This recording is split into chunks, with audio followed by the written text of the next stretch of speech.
La otra cosa, mi querido hermano, es saber de que Dios nos los concederá. Saber de que lo tendremos. Todo lo que tú creas tener. Sí, hay unos versículos en la Biblia que marcaron mi manera de creer hace muchos años atrás. Dios me reveló el poder de la fe, mi querido hermano.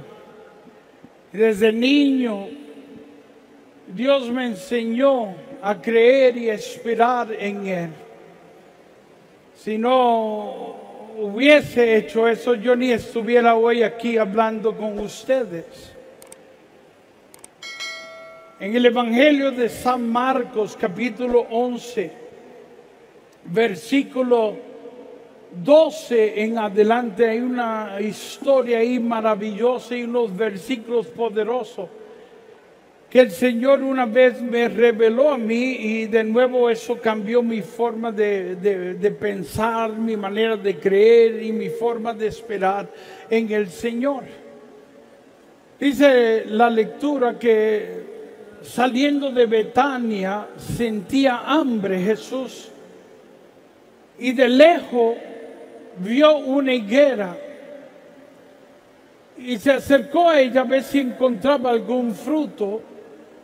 Pero cuando revisa la higuera, ningún fruto encontró, pues no era tiempo de higos. Al no encontrar ningún fruto, maldice la higuera y le dice: jamás nadie coma fruto de ti. Y lo dijo de una forma que los discípulos lo escucharon. Yo cuando leí ese versículo, yo decía, habían varias cosas que cuestionaba. Y la primera era sobre el tiempo. Dice que no era tiempo de higos, por eso no encontró ningún fruto. Y eso me estuvo a mí un poco raro, porque Jesús nació en esa región, se crió en esa región y hasta va a morir en esa región. Y lo que te quiero decir es que habiendo vivido toda su vida en esa región, él no era ignorante a los tiempos. Él sabía muy bien que no iba a encontrar ningún fruto en esa higuera.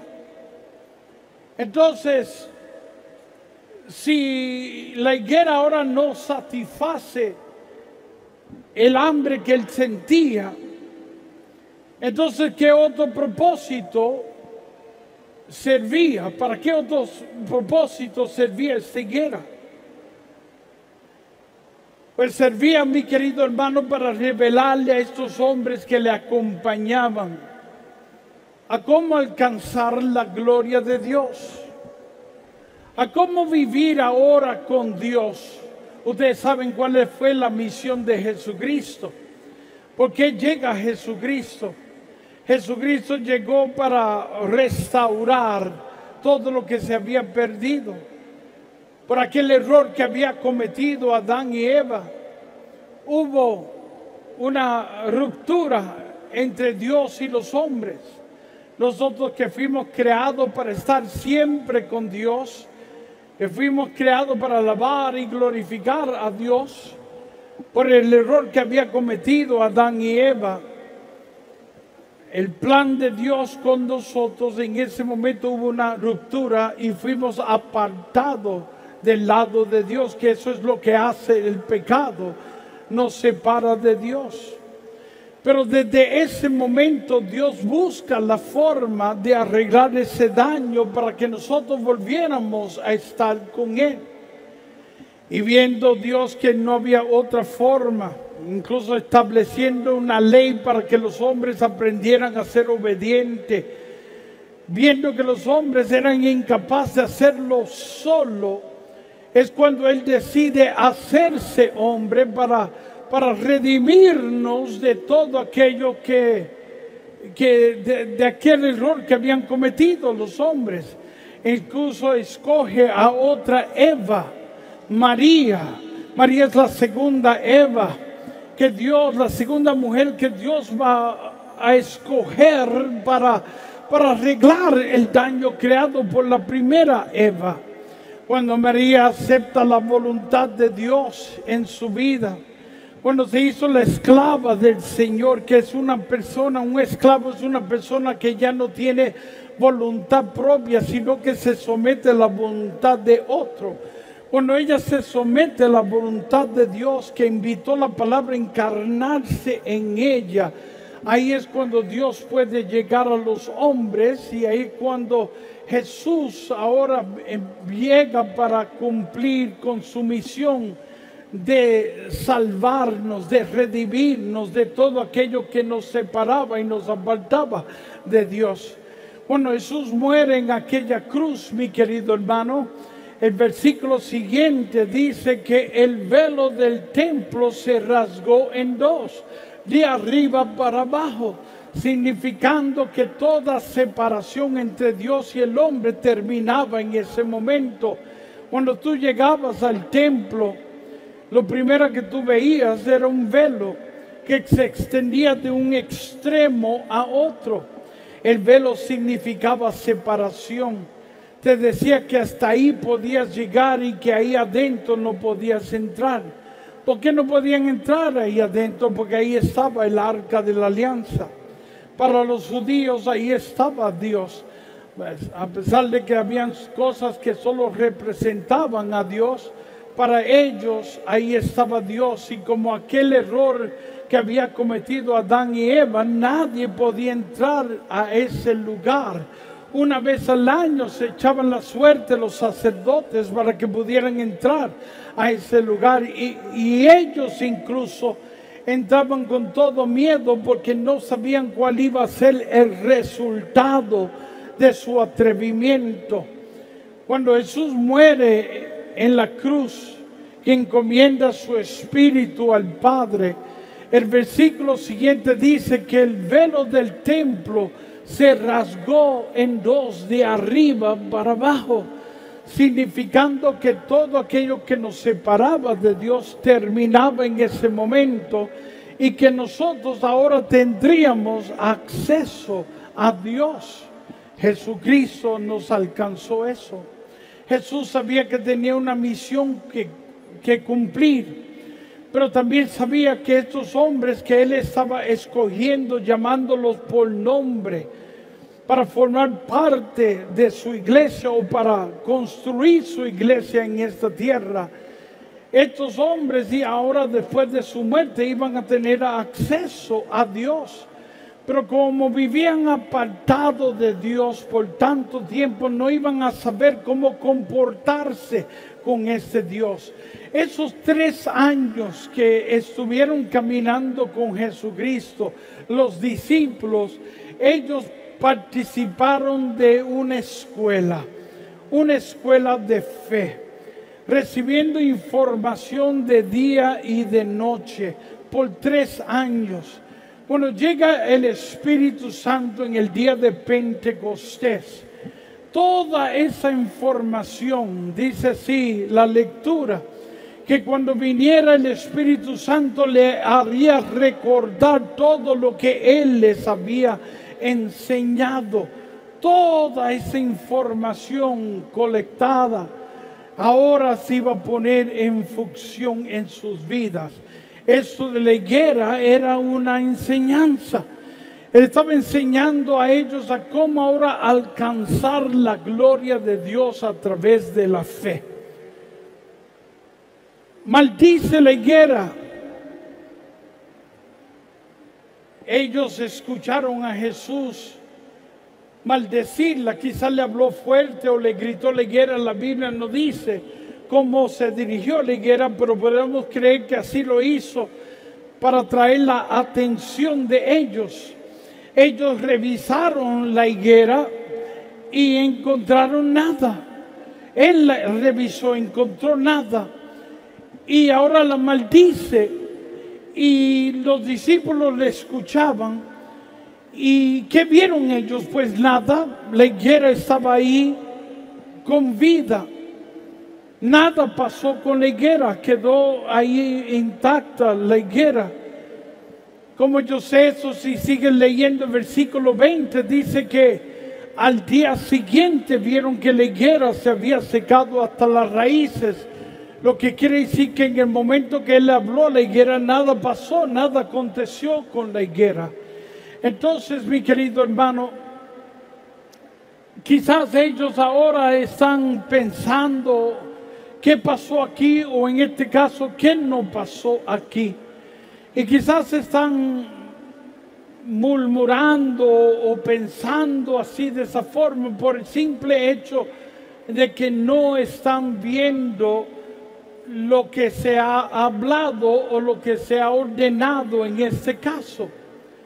A veces nosotros somos así cuando estamos orando. A veces oramos como Santo Tomás. ¿Cómo era Santo Tomás? Tenía que verlo, tenía que tocarlo para creerlo. A veces por orar así de esa forma y actuar como Santo Tomás, no vemos la gloria de Dios en nuestra vida. Jesús le quiere enseñar de que nuestras oraciones tienen poder, tienen autoridad cuando nosotros creemos en ella. La autoridad que tiene tu oración es la que tú mismo le das. Si tú no crees en ella, Dios tampoco va a creer en ella. Jesús le enseñó a ellos a que creyeran en las palabras que anunciamos, en las palabras que hablamos, a que creamos en las órdenes que damos, a que creamos en las peticiones que elevamos a Dios, aunque todavía no se vea en el momento. Cuando yo leía eso, yo decía, pero ¿por qué no se marchitó en un instante? ¿Por qué no se secó la higuera en un momento? Él es Dios, con solo un pensamiento destruía la higuera. Pero estaba enseñándoles. Y como Dios, si operaba como Dios, pues nada iban a aprender esos hombres. Tenía que hacerlo como hombre. Catecismo de nuestra iglesia nos enseña que Dios es verdadero, que Jesús es verdadero Dios y verdadero hombre. Y en este caso está obrando como hombre. Dice la Biblia que hubieron lugares donde él ahí no pudo hacer milagros. ¿Cómo que no pudo hacer milagros si es Dios? Nos explica por qué no pudo ahí hacer milagros, porque no creían en él. Sin embargo, en los lugares donde le reconocieron, como la historia de San Mateo capítulo 14, que dice que le reconocieron, y cuando le reconocieron le llevaban a él a todos los enfermos y le rogaban que le dejase tocar el borde de su manto, y todos los que le tocaban, todos eran sanados. Todos, no algunos, todos eran sanados. ¿Por qué? Porque ahí creían en él. Entonces la fe era necesaria, como hombre la fe era necesaria para alcanzar la gloria de Dios. Y esto es lo que Jesús les quiere enseñar a estas personas con esta higuera, a que creyeran, a que ellos le dieran autoridad a su oración, a que tuvieran fe, seguridad, certeza, confianza en Dios. Jesús se va, ni toca el tema con ellos, se va a atender otro asunto, que eso es otra enseñanza poderosa. Jesús se los llevó al templo, le siguieron. El versículo 20 dice que por la mañana los levantó y los llevó por el camino donde estaba la higuera. Yo quiero que observes algo cuando estés leyendo esa lectura. No es Jesús quien se fijó en la higuera. Jesús siguió de largo. ¿Quiénes se fijaron en la higuera? Pedro y los discípulos que venían detrás. Pedro miró que la higuera estaba muerta hasta las raíces. Ayer estaba con vida, hoy estaba muerta las raíces. Y le dice a Pedro le dice a Jesús: maestro, mira, la higuera que maldijiste se ha secado hasta las raíces. Jesús, que iba de largo, ni la miró. ¿Por qué Jesús no la miró? Porque no tenía que mirarla, porque él sabía que desde el momento que le habría hablado a la higuera, eso ya era un asunto cerrado. La autoridad que tiene tu oración es la que tú mismo le vas a dar. Ellos sí se fijaron.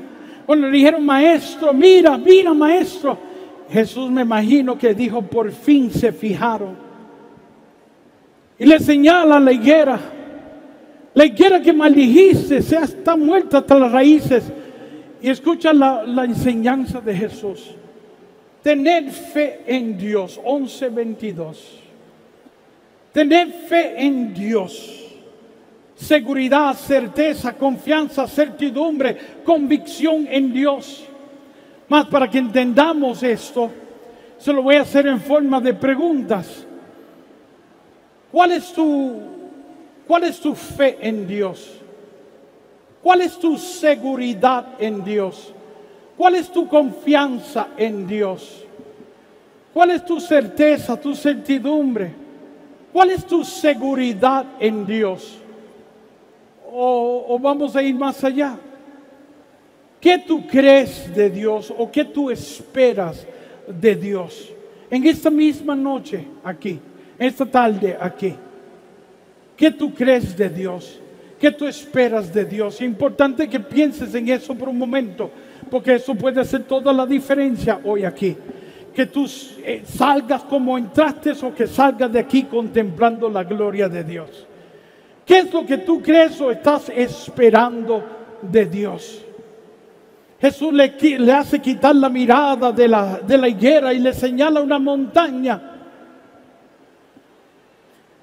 Y le dice, de cierto les digo, que cualquiera, en ese cualquiera estamos todos, cualquiera que diga a este monte, como si la montaña tuviera oídos para oír, quítate y échate al mar, y si no dudaré en su corazón, pero crees en lo que dices, eso que tú dices será hecho. Suena como un trabalengua, pero son palabras poderosas.